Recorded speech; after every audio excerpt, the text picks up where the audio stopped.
Guys இப்போ நம்ம எங்கே வந்திருக்கோம்னா சன்ரைஸ் பார்க்கறதுக்கு மெரினா பீச் வந்திருக்கோம். ப்ளே ஜோன் இருந்தது. பார்த்தோன்னே நம்ம சும்மா இருப்போமா, உடனே விறுவிறுன்னு ஏற ஆரம்பிச்சிட்டோம். மேலேருந்து பார்க்க இந்த பறவை பீச்லாம் அழகா இருந்தது. அதனால தான் ஃபோனை வாங்கி நான் ரெக்கார்ட் பண்ணேன். பாருங்க, சூப்பராக இருக்குல்ல.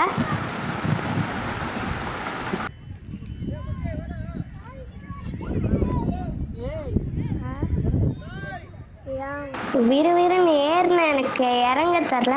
எங்க அண்ணன் இறங்கிட்டான். எப்படி இறங்க ஆளை எங்க இருக்கிறதுன்னு தெரில. பார்த்து தொங்கி பார்க்கலான்னு தொங்கி பார்த்தேன். கால் எட்டுச்சு. இங்கேருந்து ஒரே ஜம்ப். அப்பாடி எப்படி இருந்துச்சு. அப்புறம் இங்கே ப்ளே ஏரியா அப்படி இப்படின்ட்டு நானும் எங்கள் அண்ணனை ஓடி பிடிச்சி விளையாடி இங்கேயே 1 மணி நேரத்துக்கிட்ட ஆயிடுச்சா.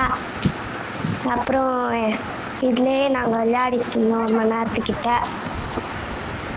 அப்புறம் திரும்பி பார்த்தா அங்கே அப்படியே ஸ்லைட்ஸ் இருந்தது. அங்கேயே நாங்கள் ஒரு 1/2 மணி நேரத்துக்கிட்ட விளையாடினோம்.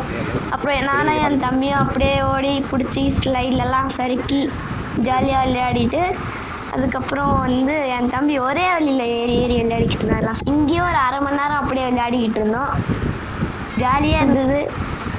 அதுக்கப்புறம் எல்லாரும் தூங்கிட்டு இருந்தாங்கன்னு நானும் ஒரு ஆர்வத்தில் போய் தங்கினேன். தப்பை கட்டின்னு கீழே விழுந்துட்டேன்.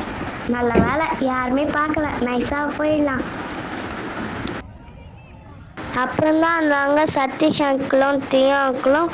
அவங்க கூட சேர்ந்து நம்மளும் ஃப்ரிஸ்பி விளையாடிறதுக்கும் இவங்கள நீங்கள் கொழுக்குமலை சீரீஸ்லேயே பார்த்துருப்பீங்க. அவர் பேர் சதீஷ் அங்கிள், எங்கள் பேர் தியா அங்கிள். ஒரு 1 hour ஜாலியாக விளையாடிக்கிட்டு இருந்தோம். உருண்டு பிறண்டுலாம் விளையாடிக்கிட்டு இருக்கும் போது நான் தூக்கி போட்டேன். பவித்ரனோட விடலான்னு பார்த்தா சதீஷ் அங்கிள் ஓடிக்கிட்டு இருக்காரு.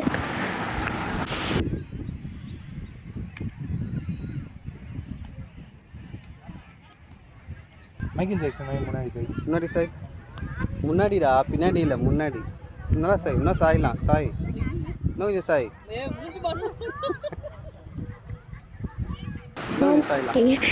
மைக்கேல் ஜாக்சன் ஸ்டெப்பு போடலான்னு பார்த்தா முடியல. தியோ அங்கிள் தூக்கிட்டாரு. நெக்ஸ்ட் வீடியோவில் பார்க்கலாம். பாய். உள்ள போயிச்சா? பின்னாடி